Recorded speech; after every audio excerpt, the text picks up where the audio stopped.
Potato chips like Lay's and Pringles have become such a staple in modern snacking that many people don't even question their presence in daily life. They're in lunchboxes, at parties, on road trips, and right next to the checkout counter, tempting with their salty crunch and addictive flavors.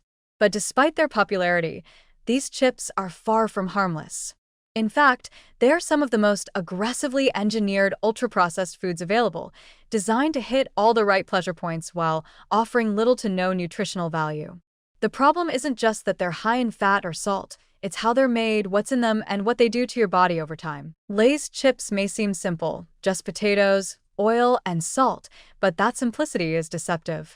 These thin slices are deep-fried in industrial vegetable oils at high temperatures, a process that not only saturates them with unhealthy fats, but also creates harmful compounds like acrylamide, a known carcinogen that forms when starchy foods are cooked at high heat. The oil used in mass production, often sunflower, corn, or soybean oil, is high in omega-6 fatty acids, which, in large quantities, contribute to chronic inflammation in the body. Combine that with the lack of fiber, protein, or essential nutrients, and what you're left with is a high-calorie, low-satiety snack that fuels overeating while delivering almost nothing of value. Pringles take it a step further. They aren't even technically sliced potatoes. Instead, they're made from dehydrated potato flakes, corn flour, rice flour, and starches pressed into uniform shapes before being fried and seasoned. This process strips away any resemblance to whole food, creating what's essentially a potato-based dough that's shaped, stacked, and sealed in a can.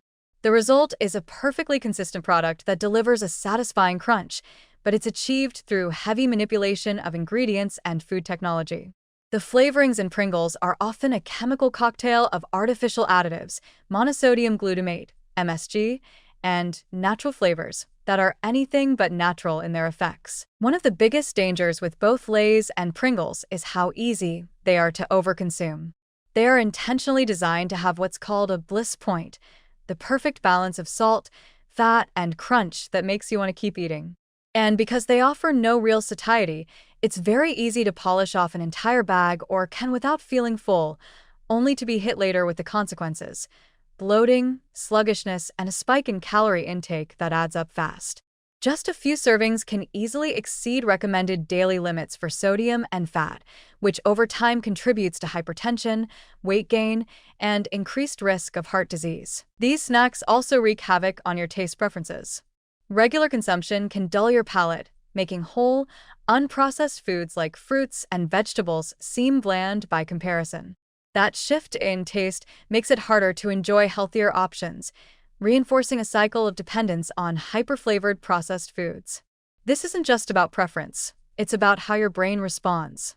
The repetitive stimulus of salt and fat triggers the brain's reward system, making these foods feel not just desirable but necessary, despite their damaging effects. For children and teens, who are especially drawn to these snacks, the impact can be even more significant.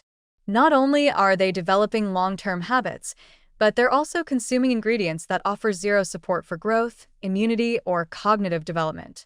Instead of fueling their bodies and brains, these chips flood them with empty calories and inflammatory compounds, laying a nutritional foundation that can lead to problems later in life, from obesity to insulin resistance to poor cardiovascular health. There's also the broader environmental and ethical dimension to consider. The industrial agriculture behind these snacks depends heavily on monoculture farming, chemical fertilizers, and energy-intensive manufacturing processes.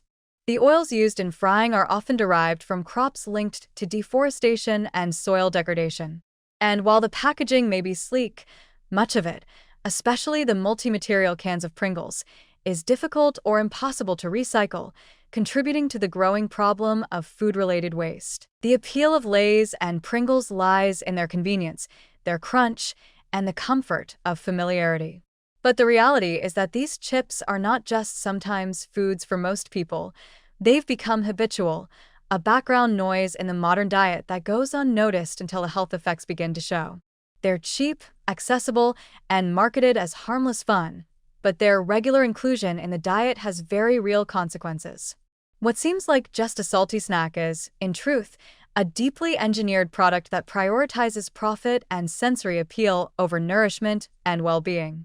The more often they're eaten, the more likely they are to push out real food, replacing substance with a hollow, fleeting bite of flavor that leaves the body depleted and hungry for something real.